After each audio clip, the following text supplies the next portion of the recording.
If we haven't already met, I've been introduced, I guess, already, but I'm Tommy Friesen.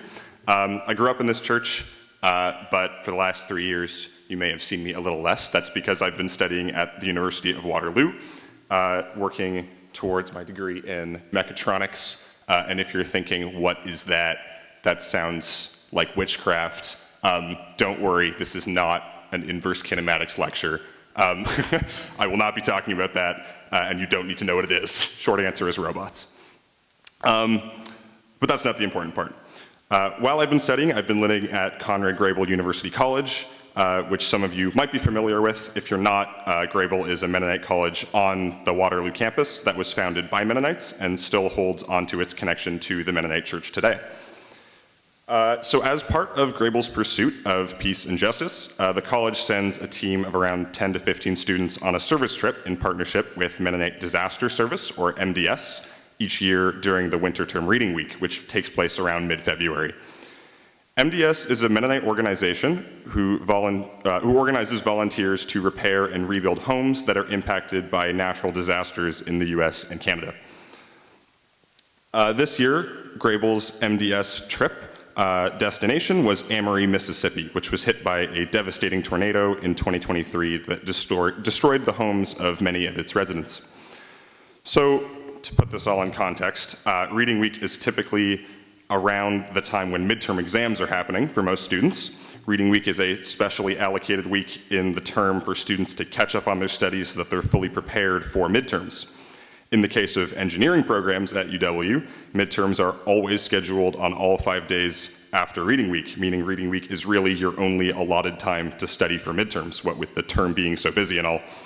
So if you're following all of that, the MDS trip is an offer to give up all of your midterm study time, do physical labor for a week instead, and not get paid. And maybe that doesn't sound like a great deal, and yet people from Grebel do it every year. And when the application forms got sent out this year, I decided that it was something I should do. So why did I go? Well, to be honest, at the time of applying, I'm not sure I would have been able to give you a very satisfying answer to that question. But the period when I questioned my decision the most was actually on the drive down to Amory. And the main question in my mind was, how can I, a university student with pretty much no construction experience, ever help to rebuild the homes of people affected by a tornado? Realistically, I understood that this job was likely not going to be too challenging in the grand scheme of work that MDS does. The tornado was 2 years ago after all, so surely most of the reconstruction had already happened. We would just be putting the finishing touches on some of the homes, stuff that anyone could do. And most importantly, stuff that wouldn't cause more problems if it's done wrong. So if I wasn't going because of my uniquely valuable skill set, which I didn't have, what other reasons could I have for going? Well, I thought of a few maybe not so great reasons why I might have made the decisions, all of which crossed my mind at some point along the drive. One possible reason why I might have signed up is simply because it's an adventure. I'm a person who loves to leave the house. Some of my favorite memories from Grebel so far are of times when me and a group of friends left on a spontaneous road trip to visit someone on co-op, or go camping, or go see a Blue Jays game. But while the expressed purpose of the MDS trip is the actual service project, the way back and forth often comes with some fun tourist stops. On this trip, we visited the Mammoth Caves in Kentucky on the way down, and Nashville, Tennessee on the way back up. And even more, MDS pays for the gas. So really, was I just taking advantage of people's contributions to MDS in order to live out my desire to go on a fun road trip with my friends? Now, I don't think that's the answer, at least I hope it's not. And I'll admit, the road trip was very fun. I won't lie, but it's pretty obvious that that's a pretty selfish reason to sign up for the trip. But I could still feel that there was some other reason why I had applied. Another reason that might be obvious to some other university students in the room is procrastination. While I initially sold missing the study period of reading week as a negative, the truth is that the instant gratification monkey that lives in my brain knows that having an excuse not to study is as much of a reward as it is a penalty. As a university student and an engineering student, no less, I'm a natural-born procrastinator. As such, the idea of having something to distract me from my midterms for the week leading up to them is very enticing. In addition to this, it gives me an excuse to tell my friends and my family, and more importantly, myself, for why I'm not studying. It's for a good cause, I could tell myself, when deep down I really know that I was just putting it off, the thing that I should really be doing. And I'll admit, taking my mind off midterms for a week was really nice. Maybe not great for me academically, but really nice. But still, I feel like there was some other reason why I had applied. Another reason is for my own personal development. Construction skills are something that I haven't had a lot of time to develop as a non-homeowner, and learning some home improvement skills could be beneficial to me if I ever decide to renovate or repair my future home. Was I just using MDS's money and their volunteers' time and expertise to teach me skills that I'll use in the future only to benefit myself? And I'll admit, the skills that I learned from people at MDS are skills that I'm very glad I learned, and I expect they'll be valuable to me in the future if I ever do decide to take on any sort of construction project of my own. But once again, I don't think that that's the real reason why I applied. But at this point, I'm out of reasons. I thought hard about why I applied, but I just couldn't think of any other reward that I could possibly gain from volunteering with MDS. So if I didn't get anything in return, and I don't have any expertise to offer, what was the point of me going? Why did I do it? And I don't think I really got a solid answer to that question until after I had already done the work. So what changed my perspective during the week? Well, if you've ever done an MDS trip, then you probably already know what the most special thing about it is. And if you haven't done an MDS trip, well, you should. But also, I'll tell you what I think it is. Because regardless of how much you think you may have to offer, MDS isn't really about that.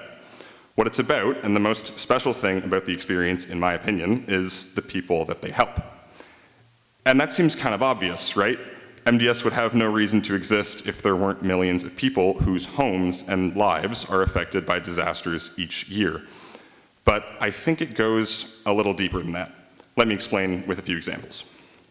So while I met so many different people on the trip, I'd like to highlight just a few, starting with Nikki. And this is Nikki's home here pictured. It might look like it's doing pretty good from the outside, and as I said earlier, as I anticipated, a lot of the construction had already been done. But the problem she was having was that when it gets too cold outside, the draft of cold air under the house was causing her pipes to freeze up, meaning she couldn't get water. It's a simple enough job. You can see here that I built a couple of wooden frames to staple siding to patch up those holes and insulate the space under the home a little better. We also went inside the house to secure a few cabinets to the walls that had fallen down in the tornado. And those weren't the only things that we did on her house, but the point isn't just the work. It's that the person who we were serving wasn't a stranger. We met her, and we talked to her, and we met her daughter. And it was through that we actually got to understand how much the work that we were doing meant to her and how grateful she was for what we were doing. We also met Roxanne, who was a real character. And it's not Roxanne, as my Word and Google Slides really wants to correct for me. It's Rock-Ann, as in like rock and roll, which fits her quite well. The first job we did for Rock-Ann was installing a deadbolt on her back door, which prior to her arrival, she had been holding shut with a board of wood strategically placed to make it impossible to open the door, which is smart, but also not great if you ever plan on using the door as a door. We also were able to completely replace the floors in her front 2 rooms, whose entire support structure had been entirely destroyed by a combination of the tornado, water damage from the tornado, and completely unrelated termites. All in all, there was about a 6-inch sag in the floor at the center before we tore it out. It was so weak that as we started to rip it up, our Grebel chaplain chip actually fell through it, and you can see the hole that he made, the foot-shaped hole on that left picture there. But more than that, Roxanne was so grateful for what we did that she made us some of the most delicious soup that I've ever had and told us about her memoir that she had written and gotten published entitled Rock On, Rock Off, Rock Now, which is to this day the greatest book title of all time. We ended up buying a copy, and truthfully, we only actually read it after the trip. And I won't spoil it, but the point is that we got to know Roxanne and the hardships that she had gone through her life. And we actually found by the end of the trip that we cared about her, and rebuilding her floor mattered to us because Roxanne mattered to us. We also met Rosie, who lives with her son and grandson. Her home's roof had been knocked in by a steeple that had broken off from the nearby church during the tornado. This hole let in a lot of rainwater, causing massive water damage to her floors, which all had to be replaced as a result. And we actually ended up getting to know her entire family on this job by actually working with them, despite us never asking for it. Rosie's family was quick to pick up a hammer and knock in their own floorboards. Her grandson was particularly excited about the guillotine that we were using to cut the floor tiles, which makes sense. And so, once again, as we did that job, we found ourselves motivated by a genuine desire to build a better living space for their family because we cared about them. I highlight these stories to make it clear that while someday I might forget exactly what work I did on these homes, I will never forget the people who we helped. And I think that was the answer to my question. Well, I didn't know it when I applied that this would be my biggest takeaway. I think this is the thing that pushed me to volunteer with MDS. And maybe the timeline of cause and effect there doesn't really make any logical sense, but I guess the Lord works in mysterious ways. So, speaking of, what does Jesus have to say about all this? Well, the verse that I chose for my reflection today, it's part of the Sermon on the Mount, and Jesus says, "If you love those who love you, what credit is that to you? Even sinners love those who love them. And if you do good to those who are good to you, what credit is that to you? Even sinners do that. And if you lend to those from whom you expect repayment, what credit is that to you? Even sinners lend to sinners, expecting to be repaid in full. But love your enemies and do good to them, and lend to them without expecting anything back. Then your reward will be great, and you will be children of the Most High, because he is kind to the ungrateful and wicked. Be merciful just as your Father is merciful." And I think this gives a pretty clear answer to my other question from earlier. What reward could I possibly gain from service? Well, nothing. And I think that's okay. And I don't think we should expect one. Jesus says that service is simply the right thing to do. And we're called not to serve just our friends and our neighbors, but everyone. And I think this can be sometimes a hard teaching to follow for two reasons. First, I think the world really likes to tell us that payment should be expected for work. If you're good at something, never do it for free, right? But that isn't really how Jesus operates. Even as the King of Kings, he chose to come to earth not as a conqueror, but as a servant. And he teaches us to follow his lead and serve others as he served us. Second, I think it can be hard to serve people who we've never met. Like Jesus says, even sinners help those who help them. But what's really hard is helping those who you don't know and who you know can never repay you. But I think my experience with MDS really gave me a new way to understand this teaching. And this isn't to say that this is the only thing that you can take from this verse. It's certainly not. But I think what I learned is that a really great way to serve those who you don't know is to kind of tweak that last part. Know them, get to know them, learn who they are, where they come from, and what they've been through. I found that this made it not only easier, but incredibly rewarding to serve. And it's almost so good that it kind of sounds like cheating, right? Jesus calls us to serve those who we don't know without an expectation of reward. And here I am telling you that that's too hard, and so the solution is just to get to know the person, and then the work will feel rewarding.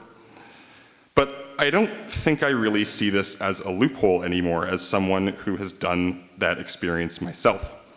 Because ultimately, what the people of Amory saw that week was that a bunch of university students who they had never met cared enough to be there for them through what was probably one of the most challenging times of their lives.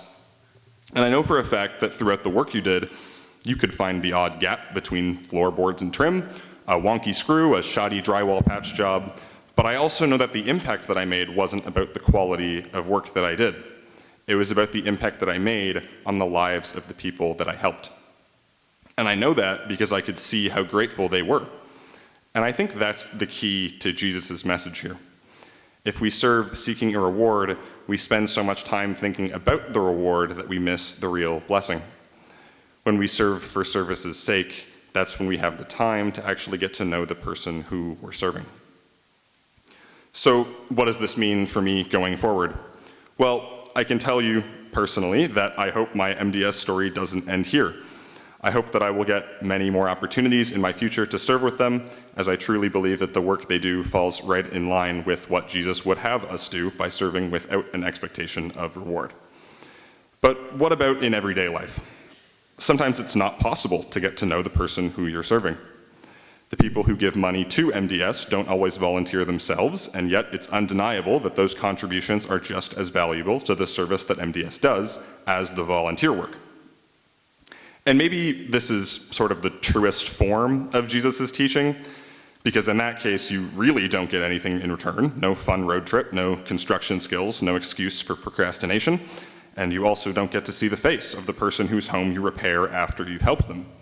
But while I've talked on and on about how important it is to me that I got to meet the people that I served, I don't think a 15-hour road trip is necessary every single time. There are plenty of ways to contribute to the mission of service in ways that don't involve meeting new people, and contributing to MDS is just one of those ways. But what I'll say is that for me, while I don't get to have this experience every single week, having had it just once helped me to understand that you don't need to live right next door to someone, and you don't need to have known them for any more than a week to care about them. And so my hope and my biggest takeaway is that going forward, I would learn not only to care about those around me, but about those who live many, many kilometers, or I guess miles, away from me, so that serving them would feel as natural to me as serving Nikki, Roxanne, and Rosie. After all, if we are seeking to live like Jesus, he is the master of knowing that you don't need to be in the same city, the same country, or even be on earth to still care about the people who you serve.